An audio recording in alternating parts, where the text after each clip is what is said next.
জি, আসসালামু আলাইকুম ওয়া রাহমাতুল্লাহি ওয়া বারাকাতুহু। আলহামদুলিল্লাহি নাহমাদুহু ওয়া নুসাল্লি আলা রাসূলিহিল কারীম, আম্মা বা'দ। আউযু বিল্লাহি মিনাশ শাইতানির রাজীম। বিসমিল্লাহির রাহমানির রাহিম। ওয়া লাকাদ ইয়াসসারনাল কুরআনা লিয-যিকরি ফাহাল মিন মুদ্দাকির।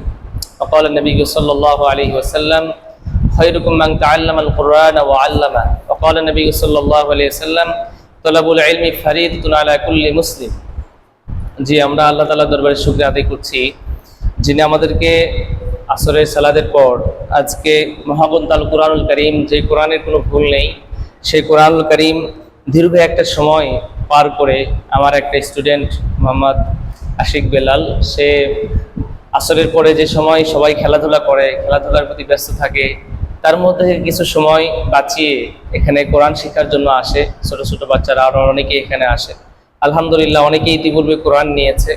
আজকে তার হাতে আমরা আনুষ্ঠানিকভাবে কোরআনটা দিয়েছি। সম্মানিত উপস্থিতি, আমরা অনেকেই কোরআন শিক্ষাটা অনেক কঠিন মনে করি, অথচ আল্লাহ রাব্বুল আলামিন সূরাতুল কমারে বলেছেন, ওয়ালাকাদ ইয়াসসারনাল কুরআনা লিয-যিকরি ফাহাল মিন মুদ্দাকির। আমি আল্লাহ তাআলা কোরআনটা তোমাদের জন্য সহজ করে দিয়েছি। সুবহানাল্লাহ। অথচ আমরা কোরআন অনেক মানুষই কঠিন মনে করি। আসুন আমরা নিজেরা কোরআন শিক্ষার জন্য প্রচেষ্টা চালাই। যদি চেষ্টা শুরু করে দিয়ে দেখবেন আল্লাহ তাআলা সহজ করে দিবে, আমরা কোরআনটা ইনশাআল্লাহ শিখতে পারবো। সম্মানিত উপস্থিতি, এই যে আমরা কোরআন তার হাতে দিয়ে দিলাম, এটা প্রত্যেক মানুষেরই শিক্ষা অর্জন করা প্রয়োজন। হাদিসের মধ্যে এসেছে, খায়রুকুম মান তা'আল্লামাল কুরআনা ওয়া 'আল্লামাহু। যে কোরআন শিক্ষা অর্জন করে অপরকে শিক্ষা দেয়, পৃথিবীর মধ্যে সেই সর্বোত্তম, সবচেয়ে উত্তম ব্যক্তি।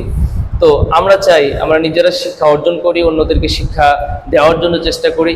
ইলম অর্জন করা, যতটুকু ইলম অর্জন করলে দুনিয়াতে সুন্দর করে আমল করা যাবে, এতটুকু ইলম অর্জন করা তলাবুল ইলমি ফারিদাতুন আলা কুল্লি মুসলিম, প্রতিটি মুসলিমদের জন্য ফরজ করে দিয়েছেন আল্লাহ তাআলা। এটা কিন্তু নফল, সুন্নাত, ওয়াজিব নয়, ফরজ করা হয়েছে।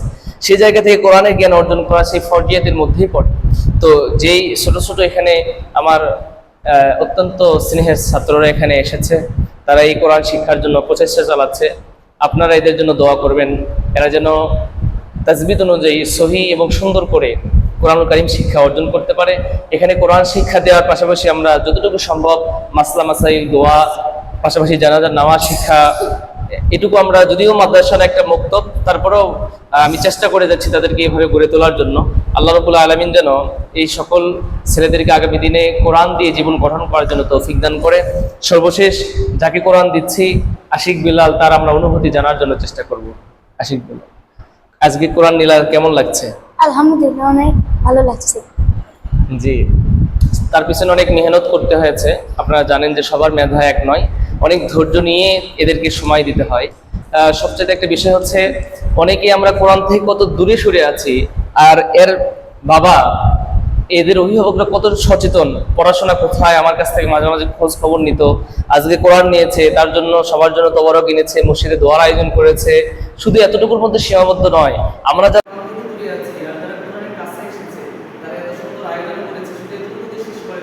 তারা শিক্ষক হিসেবে আলহামদুলিল্লাহ আমাকে যথেষ্ট সম্মানী করে আমার জন্য এসেছে।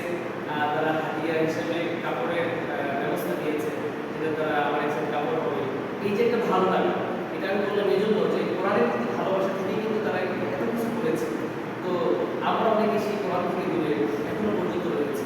কোরআন দ্বারা জীবন গ্রহণ করলে একজন সব, একজন নেককার ভালো মানুষ হওয়া অবশ্যই সম্ভব, এবং তাদের দ্বারা ইনশাআল্লাহ তারা জাতি আগামী দিনে ভালো এবং নেককার সন্তান পাবে।